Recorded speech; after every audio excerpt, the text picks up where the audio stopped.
আধাৰ card কি ঘেণ্টা আধাৰ card সেইখন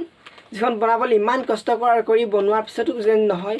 মই তিনিবাৰ মই আধাৰ কাৰ্ড বনালোঁ তিনিবাৰে মোৰ ৰিজেক্ট হৈছে কিহৰ কাৰণে ৰিজেক্ট হৈছে মই নিজে নাজানো প্ৰথমে যেতিয়া মোক কৈছে আধাৰ কাৰ্ড বনাবলৈ মোক লামডিং ফোন কৰি মাতিছে আগদিনাখন ৰাতি মোক সন্ধিয়া সময়ত মোক ফোন কৰিছে যে পিছদিনা ৰাতিপুৱা মই 10টা বজাত লামডিঙত এটেণ্ড কৰিব লাগে আধাৰ কাৰ্ডৰ ফিংগাৰপ্ৰিণ্ট দিবলৈ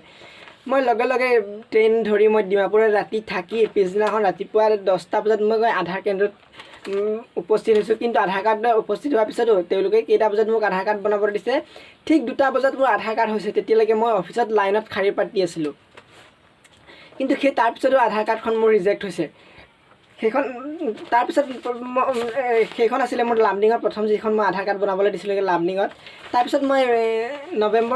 নৱেম্বৰ নে ডিচেম্বৰত মই আকৌ এবাৰ বনাইছিলোঁ আধাৰ কাৰ্ড এইখন বনাইছিলোঁ নাগালেণ্ডত এখন বনাওঁতে পইচা লাগিছে অকল পইচা নহয় আমাৰ ঘৰৰ পৰা আধাৰ কাৰ্ড কেন্দ্ৰখন প্ৰায় এতিয়া বৰ্তমান লকডাউনৰ মাৰ্কেটত 100 টকা সেই জেগাডোখৰৰ ভাড়া আৰু তেতিয়া আছিলে 60 টকা সেই জেগাডোখৰৰ ভাড়া তেতিয়া মই গৈ বনাই আহিছিলোঁ এবাৰ নহয় বন্ধুসকল 4বাৰ গৈ বনাইছোঁ 4বাৰ গৈছোঁ মই প্ৰথমে এবাৰ গৈছোঁ তেওঁলোকে কৈছে মোৰ ডকুমেণ্টখিনি ভুল আছে বেলেগ ডকুমেণ্ট লৈ যাব দিছে তেতিয়া মই বেলেগ ডকুমেণ্ট লৈ গৈছোঁ তাৰপিছত তেওঁলোকে কৈছে যে যিখন মই PRC লৈ গৈছিলোঁ সেই PRCখনত চিল মাৰি দিয়া নাছিলে গাঁওবুঢ়াই সেইখন মোৰ দুখ নাছিলে গাঁওবুঢ়াই চিল মাৰি দিয়া নাছিলে সেইখনৰ কাৰণে মই আকৌ উভতি আহি পিছৰ দিনাখন লৈ গৈ মই ফৰ্মখন ফিল আপ কৰি আপলোড কৰি আহিছিলোঁ তাৰপিছত মোৰ তাত মেছেজ আহিছে যে দিনত 30জন তেওঁলোকে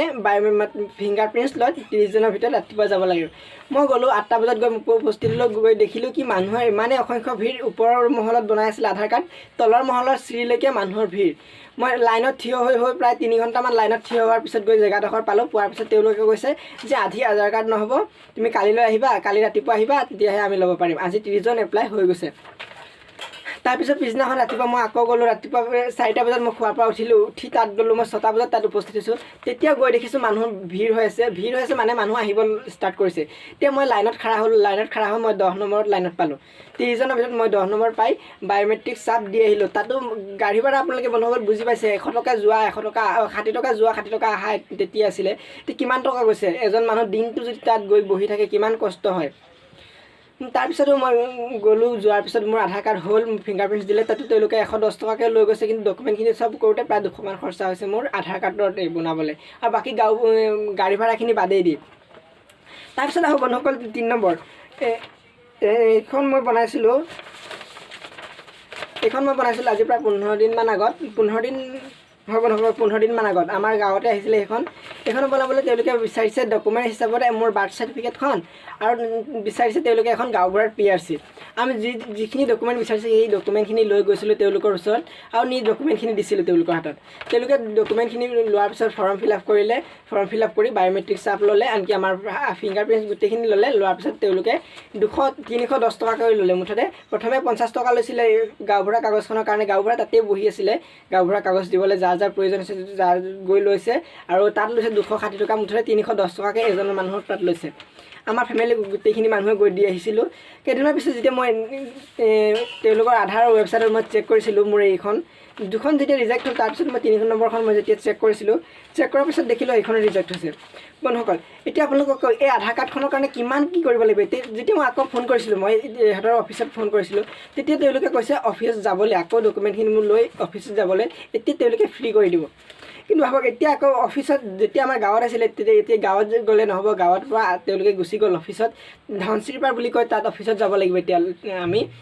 গৈ আকৌ ডকুমেণ্ট ছাবমিট কৰিব লাগিব ডকুমেণ্ট ছাবমিট কৰি সেম প্ৰচেছটোত আমি আকৌ কৰিব লাগিব কাৰণ এইটোৱে কথা যে এতিয়া পইচা নালাগে কিন্তু গাড়ী ভাড়া পইচাটো আছে যোৱা অহা খৰচাটো আছে আপোনালোকে বুজি পাইছে চাওক ইমানবাৰ আধাৰ কাৰ্ড ৰিজেক্ট হোৱাৰ কাৰণটো কি মই বুজি নাপাওঁ কি ডকুমেণ্ট নাই মোৰ বাৰ্থ চাৰ্টিফিকেট আছে স্কুলৰ চাৰ্টিফিকেট আছে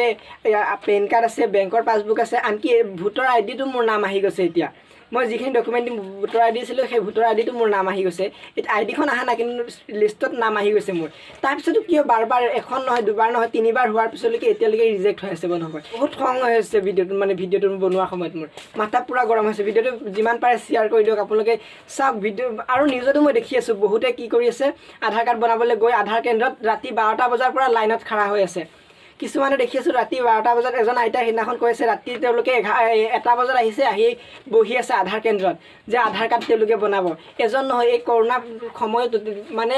কিমান শাৰী শ মানুহৰ লাইন হৈ আছে আধাৰ কাৰ্ড কেন্দ্ৰসমূহ আজি নে কালি নিউজত দেখিছোঁ লাহৰীঘাটত আধাৰ কাৰ্ড কেন্দ্ৰত কি হৈছে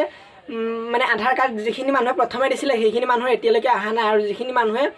পিছত দিছে সেইখিনি মানুহৰ আহি গৈছে আধাৰ কাৰ্ড আহি গৈছে মানে তেওঁলোকৰ অফিচত মাতিছে ফিংগাৰপ্ৰিণ্ট দিবলৈ কিহৰ কাৰণে তেনেকুৱা দুৰ্নীতি হয় আধাৰ কাৰ্ডৰ ক্ষেত্ৰত এইখিনি আছিলে ক'বলগীয়া ভিডিঅ'টোত মোৰ বিশেষ একো নাই তেতিয়ালৈকে